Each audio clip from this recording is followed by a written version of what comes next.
Alright, welcome back everyone. We're going to go ahead and do a tutorial for a walnut key fob. And I saw this one on the EDC forums. A lot of people were asking about it. And I couldn't find any video tutorials on it, so we're going to go ahead and make one. I've got two pieces of paracord. Each one's about 4 foot long. I'm going to use a black and olive drab.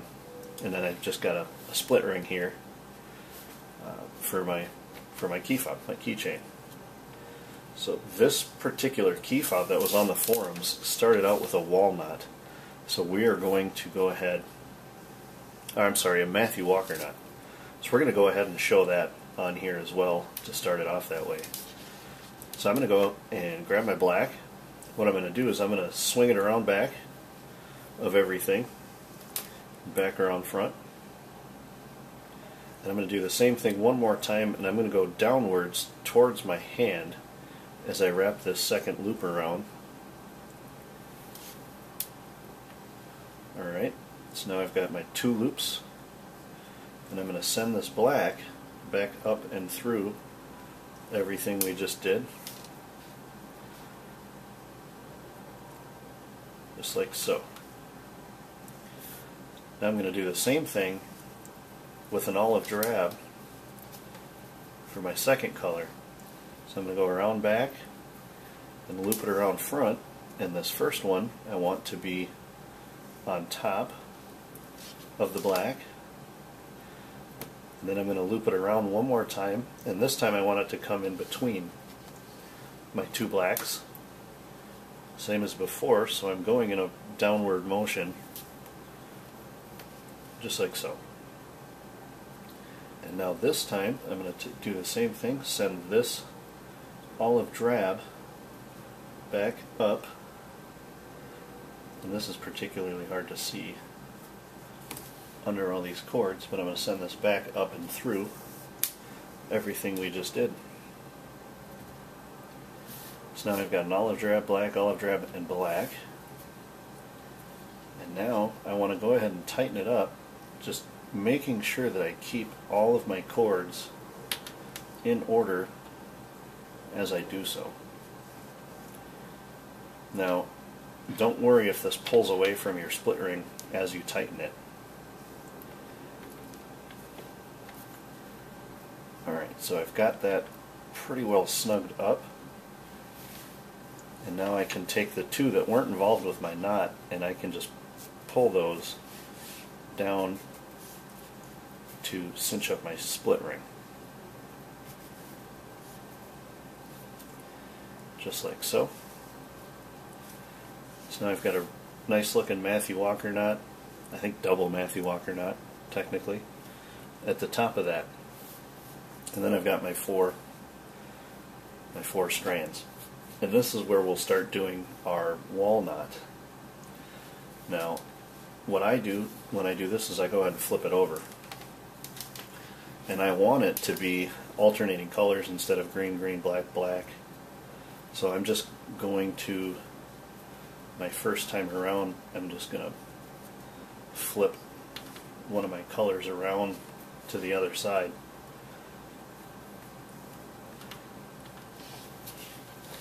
There we go. So I've got a green, black, green, and black.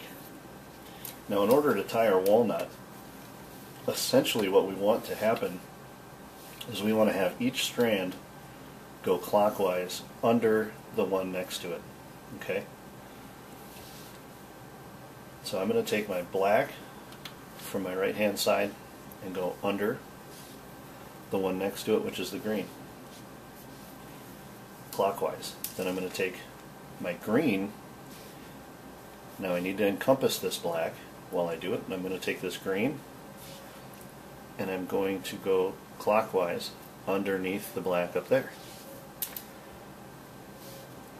Now I'm going to take this black, I am going to encompass this green and go underneath the green that's clockwise from it. So I'm just going to reach under both of those, come out that way. Now the only one that's left is my vertical green. I am going to encompass this black, and I'm going to come out through the remaining hole right there by going underneath that black. Now when we look at it, just as it's loose, you'll see it's a pretty distinct pattern. Each one just makes a loop and goes through the next. So what we can do is just tighten that. And this is a particularly tricky knot to tighten, but you kind of need to be persistent. Go around the knot in all directions a few times,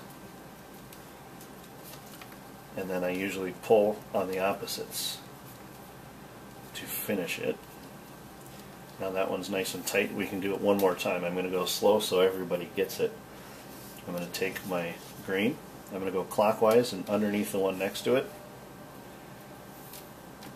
just like so. And I'm going to take this black and go clockwise underneath the one next to it, and you do encompass the one you just went with. Okay. Now my next one is this green. I'm going to go clockwise and underneath this one. And then lastly, I have my vertical black up here going straight out the top, and I want to take that and come up and through right here, because that's going to be going underneath the one that's clockwise from it. And again, you'll see that pretty distinct pattern.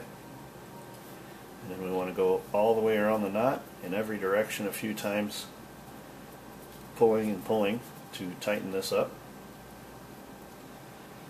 Now this knot does have a tendency to go down towards your split ring, so you want to make sure that it's coming above the last knot that you tightened. Otherwise you're going to have your knot going the wrong direction. And again, I'm going to pull on the opposites to really get this as tight as I can.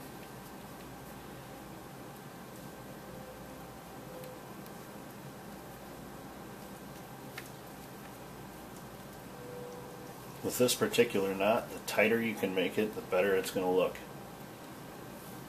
And with this one, I wouldn't call snug, I wouldn't call that tight, but this one you want to be pretty tight to get a nice look out of it. Alright, now we're just going to keep repeating that same process, clockwise, underneath the one next to it, clockwise, underneath the one next to it, clockwise, underneath the one next to it, and clockwise, underneath the one next to it. As you do this, you might kind of develop your own pattern of tying it. There's a few different ways to do it quickly.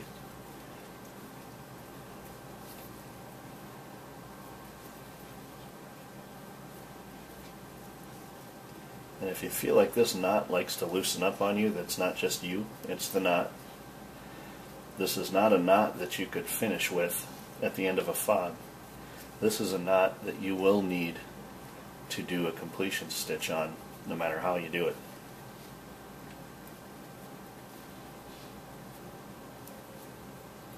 Alright, that one's tight. Keep going. Clockwise. Clockwise.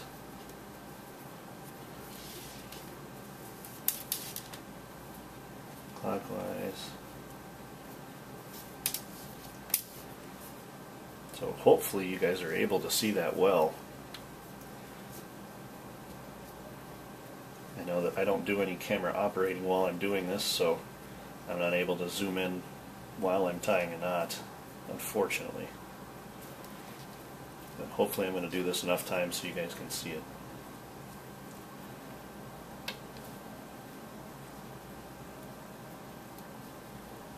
Now if we turn this to the side here after we snug this up, you can see the pattern of that knot starting to emerge. It's a really pretty knot. Looks quite nice.